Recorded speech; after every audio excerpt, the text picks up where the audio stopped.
Perkenalkan, nama saya Marvel Alvaro. Marvel kan? Next. Sidki. Oke, jadi kita mantepin lagi ya etika bisnis itu apa. Tadi kan udah dibahas kan sama kelompok 3 dan Mem Ajeng. Jadi etika bisnis adalah nilai-nilai moral yang menjadi pedoman untuk membimbing dalam berperilaku di lingkungan kerja dan menjalankan bisnis. Jadi beretika itu nggak harus di dalam kehidupan sehari-hari, di sekolah, di mana gitu. Jadi dalam perbisnisan juga kita harus beretika karena dengan tujuan untuk menciptakan lingkungan bisnis yang bermoral dan bernilai. Supaya ketika kita dimulai, apa yang sudah kita jalankan setiap puasa kalau pagi, rulesnya apa?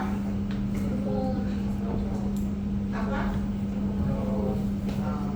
Kita udah pernah tulis belum? Masa? Oke lagi? Bagus dong.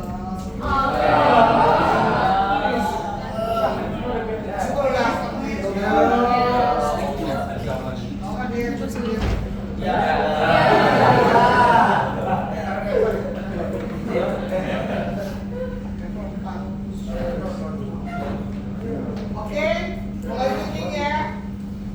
Oke. Kalau bukan kelas saya, out. Ya, tidak bukan maksudnya itu siapa pemudanya. Jadi pemuda apa nih? Nathan? Oh, bukan Diki dong.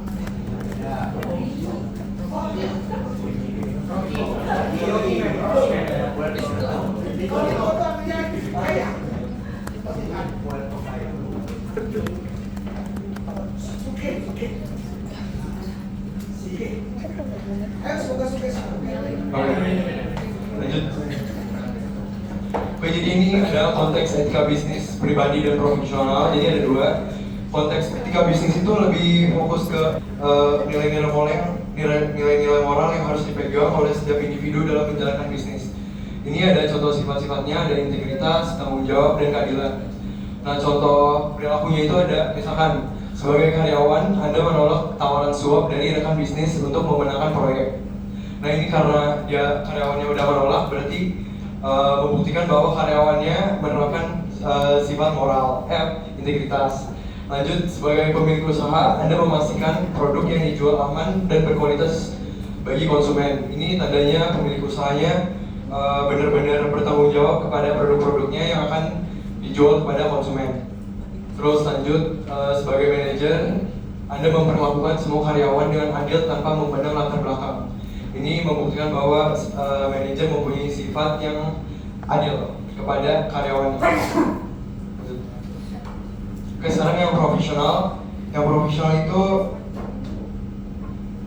profesional itu pedoman perilaku yang mengatur sikap dan tindakan seseorang dalam lingkungan kerja. Contoh sifatnya ada kepemimpinan yang etis, terus kepedulian terhadap hak individu, terus yang 3 ada komitmen pada keberlanjutan bisnis. Terus contoh perilakunya ada pemimpin yang etis, konsisten dalam tindakan dan keputusan mereka. Jadi dia itu benar bertanggung jawab banget sebagai pemimpin. Jadi dia itu harus konsisten dan harus peka banget dalam membuat keputusan mereka. Lanjut, yang kedua ada memberikan upah yang adil dan sesuai dengan kontribusi karyawan. Ini termasuk kepedulian juga dan rasa keadilan juga dari atasannya kepada karyawan mereka. Terus yang terakhir itu mengambil keputusan bisnis yang mendukung keberlanjutan lingkungan dan sosial dan tidak hanya berfokus pada keuntungan semata. Ini maksudnya ketika kita mau mengambil keputusan bisnis, kita tuh juga harus memperhatikan keberlanjutannya, nggak cuma fokus di hal yang akan datang secara cepat gitu. Jadi kita dampak panjangnya juga kita harus mikirin.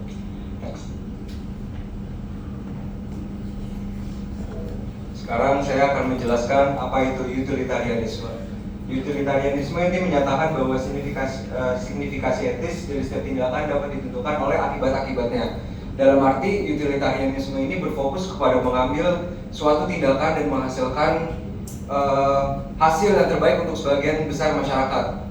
Jadi Utilitarianisme pada intinya tindakan yang memberi manfaat terbesar bagi jumlah orang yang terbanyak itu adalah yang terbaik. Utilitarianisme ini dicetus oleh dua tokoh, Jeremy Butler dan juga John Stuart Mill pada abad ke-19. Jeremy Butler pernah bilang, the greatest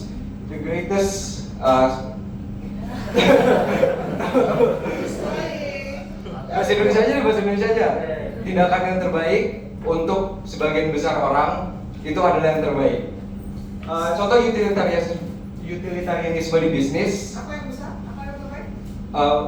mengambil suatu tindakan yang baik untuk sebagian besar orang yang terbanyak adalah yang terbaik. Lalu utilitarianisme ini bisa diterapkan pada perusahaan atau bisnis. Contohnya CSR, Corporate Social Responsibility. Corporate Social Responsibility adalah sebuah teori yang diambil oleh perusahaan untuk memberi hasil yang terbaik kepada masyarakat. Contoh CSR adalah satu, perusahaan Starbucks. Perusahaan Starbucks memberi kesempatan kepada 4.000 karyawan Starbucks untuk kuliah di universitas yang ada di Amerika.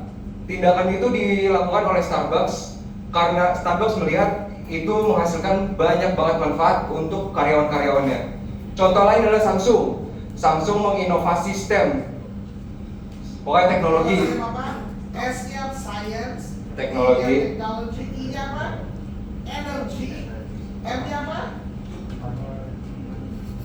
M-nya machine. Mesin. Nah, yang sudah dijelaskan Imam Ajeng, apalagi kita sudah ada di era teknokrat yang semuanya serba digitalisasi. Oleh karena itu adalah suatu tindakan yang sangat-sangat menguntungkan untuk sebagian besar masyarakat. Dan itu adalah utilitarianisme. Next. Sebentar, saya ini sekarang ya beberapa hari belakang ada tawaran untuk dari mana? Dari toilet kan? Segini lama dari kelas tadi. Ya habis. Dari jam 1.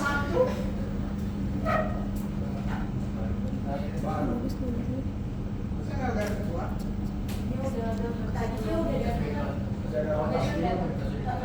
Dari mulai kelas nggak ada. Dari kelas 5 kalau kelas. Tapi dari kelas kita mulai tadi nggak ada. Saya tuh 45. Jam berapa? Saya jam 30-20. Oke. Oke, saya ditawari untuk bekerja sama dengan semua CSR dan ESG, sustainability, ya, kampus di perusahaan nasional BUMN untuk menjual teknologi dari Saudi untuk pohon.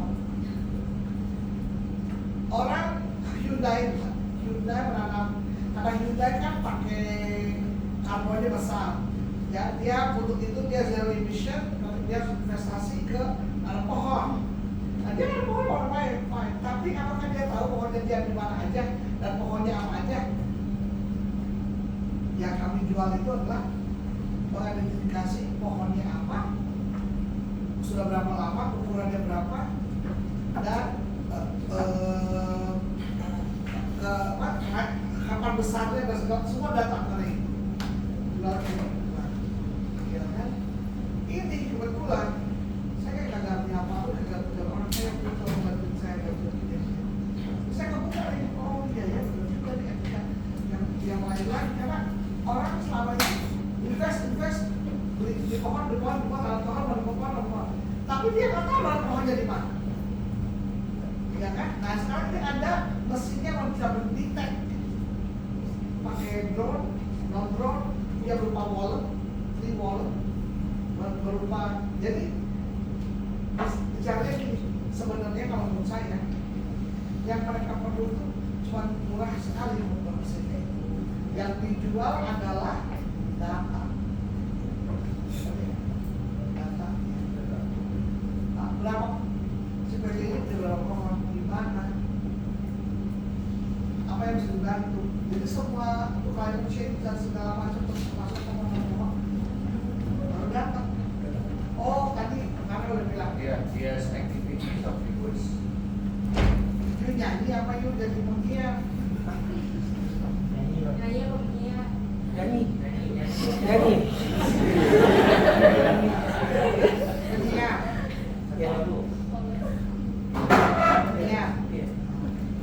Ya seperti itu. Jadi lumayan juga itu. Saya belum tahu ada di mana. Tapi ini ada nih. Terus antusiaskan. Sekarang orang-orang yang bergerak di climate change, you name it lah. Tidak sudah mau saya sebut. Ya maksudnya sesuatu yang buat gitu. Untuk energi itu benar. Energi benar. Energi benar rasain orang. Yang untuk itu adalah apa orang di desa nggak punya jembatan. Nah, dibuat orang jembatan oleh si PT ini. Kadang-kadang orang kumpulannya orang-orang kaya di Jerman, ya hanya 50 orang, dia bayar tax besar. Akhirnya dia bilang kalau dia membantu komunitas di Ando, tidak ada selama berapa lama, dibuatkan. Tapi kan jalannya bisa. Saya komisi Saudinya kalau dibayar. Enggak, kita mau kasih. Cuma kita minta daftarnya ada di mana aja kok. Enak juga gitu. Virus bisa. Dalam sutra. Mau semua. Apalagi kecil, hektaran, berapa hektar. Apalagi? Lanjut, Mem. Ya, ada. Oke, sekarang kita akan, tadi ada yang ketinggalan satu, yaitu teori konsekuensialis, nanti kita akan bahas. Jadi konsep penting utilitarianisme adalah bahwa hasil itu penting, dan kita harus membuat keputusan berdasarkan dampak keseluruhan tindakan kita seperti yang kita bahas tadi. Utilitarianisme juga menggunakan sebagai pendekatan konsekuensialis terhadap etika dan kebijakan sosial. Nah, ini teori konsekuensialis. Teori etika ini menilai apakah suatu itu benar atau salah berdasarkan akibat dari tindakan tersebut. Jadi kalau misalnya kita menghasilkan tindakan yang baik untuk sebagian besar masyarakat, itu ada utilitarianisme yang positif. Tapi ketika kita melakukan suatu tindakan seperti merugikan perusahaan atau mungkin mempalsukan hasil finansial perusahaan yang merugikan karyawannya, itu adalah suatu negatif di utilitarianisme dan etika bisnis juga. Next. Utilitarianisme ini tidak semuanya tentang hal positif, ada juga hal negatifnya. Ada dua tantangan yang dihadapi oleh utilitarianisme. Yang pertama itu karena kita tidak bisa tahu apa masa depan kayak gimana, kita hanya bisa memprediksi. Oleh karena itu, penalaran utilitarian harus menghitung, membandingkan, dan mengukur konsekuensi. Karena kan kita tidak bisa nggak tahu masa depan kayak gimana. Kita nggak tahu apakah tindakan ini akan merugikan atau menguntungkan masyarakat. Oleh karena itu salah satu tantangan yang dihadapi utilitarianisme. Yang kedua, utilitarianisme sendiri ditantang untuk mengembangkan teknik dan hasil yang etis. Oleh karena itu, ketika kita ingin mengambil suatu tindakan, kita tidak boleh hanya mengambil satu atau dua plan tindakan kita, tapi kita harus mengambil lebih etis, lebih dari 5. Oleh karena itu kita bisa mempertimbangkan 5 tindakan tersebut. Dari 5 itu mana yang akan menghasilkan hasil positif untuk sebagian besar masyarakat. Next. Selanjutnya yaitu ada etika prinsip dan hak. Bagaimana kita dapat memahami prinsip-prinsip yang perlu kita ikuti dan kapan prinsip-prinsip tersebut harus diutamakan daripada keinginan pribadi demi mencapai kebaikan. Nah, pertanyaan itu bisa dijawab oleh etika prinsip dan hak. Pengambilan keputusan yang etis yang bertanggung jawab harus mempertimbangkan kemungkinan akibat dari pilihan tersebut. Beberapa penilaian harus didasarkan pada prinsip, bukan konsekuensi. Tujuan tidak selalu menggunakan cara. Prinsip etika merupakan suatu bentuk aturan dan pendekatan etika yang menjelaskan bahwa kita perlu menaati beberapa aturan meskipun aturan tersebut menghindari konsekuensi positif dan secara menyeluruh atau bisa juga menimbulkan beberapa konsekuensi negatif. Norma etika adalah sebuah prinsip. Kita mungkin mengutamakan kejujuran, namun memiliki pandangan yang berbeda tentang bagaimana cara mengambil kejujuran itu. Next. Di sini ada 3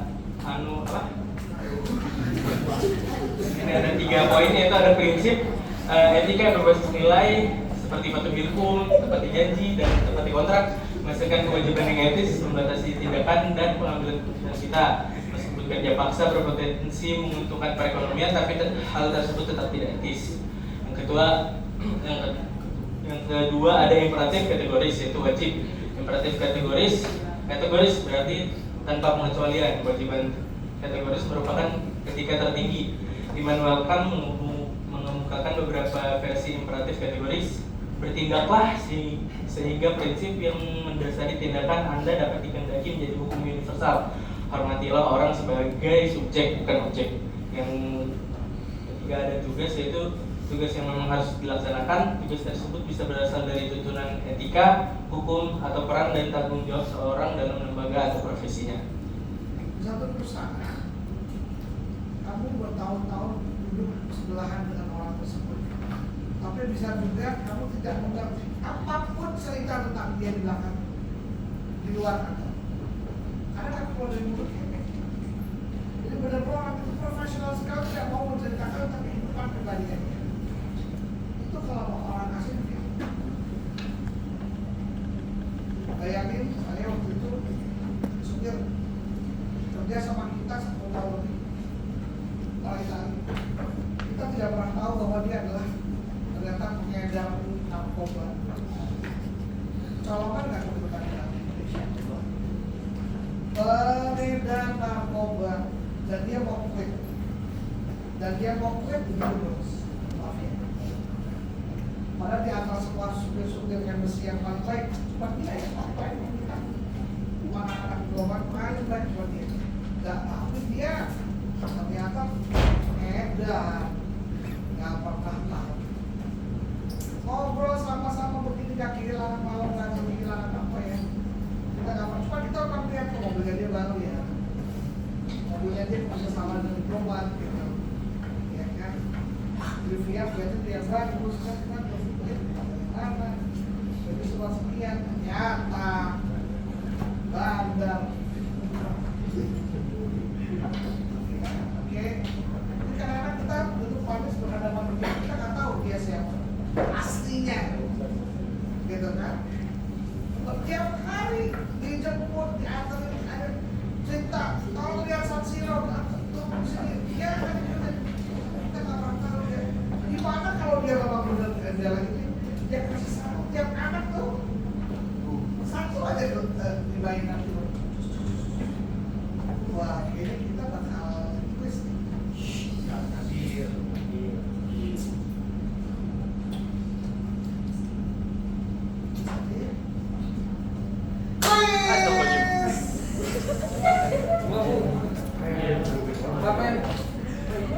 Sama